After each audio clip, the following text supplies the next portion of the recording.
इस लेसन में हम बात करेंगे शॉपिफाई की सेटिंग्स के बारे में। शॉपिफाई की सेटिंग में बहुत सारे जो है ना ऑप्शंस होते हैं और उनकी मुख्तलिफ सेटिंग्स हैं जो कि हम वन बाय वन जो है ना डिस्कस करेंगे।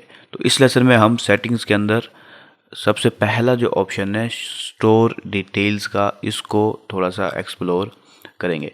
जो स्टोर डिटेल्स है इसके अंदर आपको मुख्तलिफ इन्फॉर्मेशन मिलती है जो कि आप चेंज कर सकते हैं और उनके क्या फ़ायदा या नुकसान है वो हम आपको बताते हैं।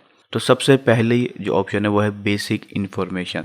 इस बेसिक इन्फॉर्मेशन को अगर हम एडिट करते हैं तो यहाँ आप अपने स्टोर का नेम, जो कि ये इस वक्त आपके स्टोर पे मौजूद है, ठीक है, जो आपने यूज़र नेम पहले सिलेक्ट किया था वो स्टोर का नेम इस वक्त आपके सामने मौजूद है। यही आपको इस वक्त यहाँ पर टॉप पे नया सीखो के नाम से मौजूद होगा।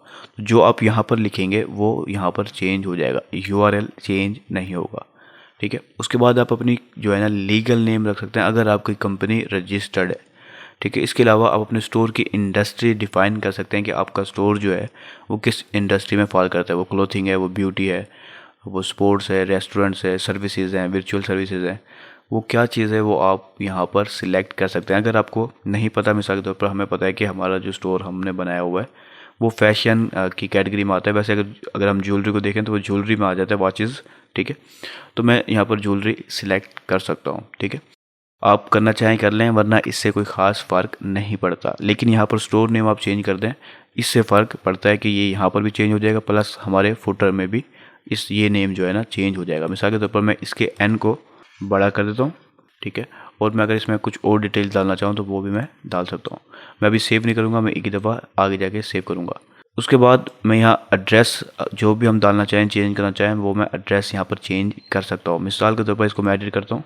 अच्छा, यहाँ पर चीज़ एक जो है ना आपने नोट करनी है कि यहाँ पर मैंने कंट्री या रीजन यूनाइटेड स्टेट रखा हुआ है, जबकि जो स्टोर है ये पाकिस्तान का है, हम पाकिस्तान से बना रहे हैं, ठीक है। कोई वीपीएन या कोई चीज़ भी यूज़ नहीं कर रहे।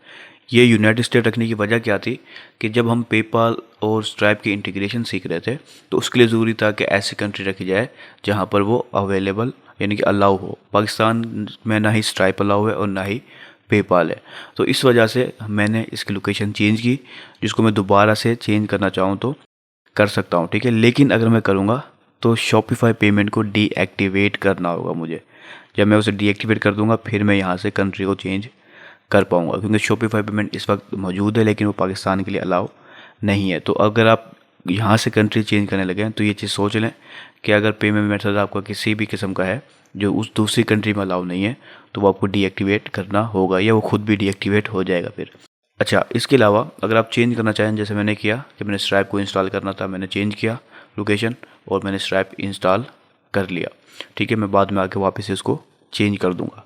अच्छा, इसके अलावा कि शिफ्ट शॉपिफाई पेमेंट की वजह से ये मसला कर रहा है, वरना स्ट्राइप के साथ ये मसला ना करता। उसके बाद जो भी एड्रेस होगा वो आप एड्रेस यहाँ पर सारा लिख सकते हैं। एड्रेस, अपार्टमेंट, सूट वगैरह, city, state, zip code. State यहाँ पर यूनाइटेड स्टेट की वजह से आ रही है, वरना यहाँ पर आपके प्रीवियंस से कुछ और ऑप्शन शो हो सकता है। तो जो भी एड्रेस डालना चाहें आप डाल सकते हैं, वो आप चेंज भी कर सकते हैं बाद में। इसके अलावा यहाँ पर आप देखें कि यहाँ पर कॉन्टैक्ट इन्फॉर्मेशन है, इसको अगर आप एडिट करेंगे तो यहाँ पर आपको फ़ोन नंबर, इसके अलावा स्टोर की ईमेल यानी कि स्टोर के कॉन्टैक्ट ईमेल, शॉपिफाई इस ईमेल को यूज़ करेगा आपको राब्ता करने के लिए। और ये सेंडर जो ईमेल है, ये जब आप अपने किसी कस्टमर को राब्ता करेंगे तो उसको ये ईमेल शो होगा। अब ये राब्ता करने की सूरत क्या हो सकती है, आप मिसाल के तौर पर परचेज़ ऑर्डर के लिए थैंक्स ईमेल आप भेज रहे हैं या ऑर्डर कन्फर्मेशन ईमेल भेज रहे हैं या किसी और तरह से रब्ता कर रहे हैं तो उन्हें ये ईमेल शो होगा। तो आप यहाँ पर अपने मुताबिक जो भी ईमेल या नंबर दिखाना चाहते हैं, रखना चाहते हैं, वो आप रख सकते हैं अपने मुताबिक,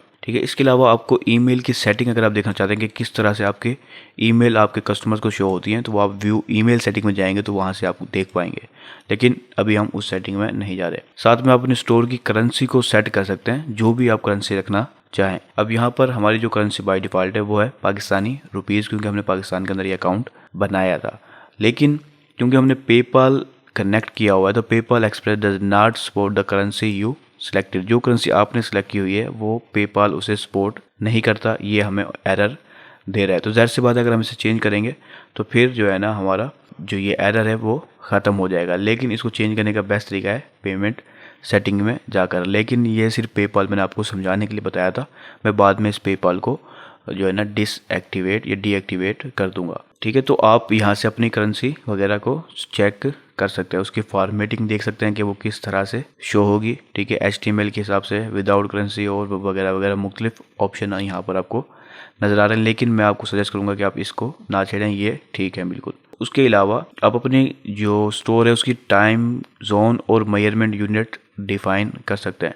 जैसे के ऊपर हमारा टाइम जोन ये होगा, प्लस जो यूनिट है मैट्रिक सिस्टम, इसके अलावा किलोग्राम या ग्राम जो भी आप रख जाएँ, ये मैटर करता है आपके प्रोडक्ट की वेट के लिहाज से। तो जो भी आपके प्रोडक्ट की वेट है उसके हिसाब से आप खुद डिफ़ॉल्ट जो वेट यूनिट है वो सिलेक्ट कर सकते हैं। साथ में आप अपने मुताबिक अपने जो ऑर्डर आईडी फॉर्मेट है उसको भी डिफ़ाइन कर सकते हैं कि आप प्रीफिक्स या सुफिक्स का इस्तेमाल कर सकते हैं, लेकिन इस तरह के टर्म में जाने की आपको ज़रूरत नहीं है। ये जो ऑर्डर की आईडी है ये खुद बाय डिफ़ॉल्ट क्रिएट होती है शॉपिफाई की तरफ से, और ये काफ़ी हद तक बेहतरीन है और हमें इसको चेंज करने की ज़रूरत नहीं है। तो ये थी टोटल स्टोर डिटेल्स जो कि अहमियत रखती है, वो हमारे लिए लोकेशन की चीज़ अहमियत रखती है, प्लस स्टोर का नेम और उसके बाद ये ईमेल्स वगैरह, इसको आप सही से अपने मुताबिक चेंज कर सकते हैं। उसके बाद आप सिंपली सेव के बटन पे क्लिक कर दें, आपको जो डाटा आपने एडिट किया होगा वो सेव हो जाएगा।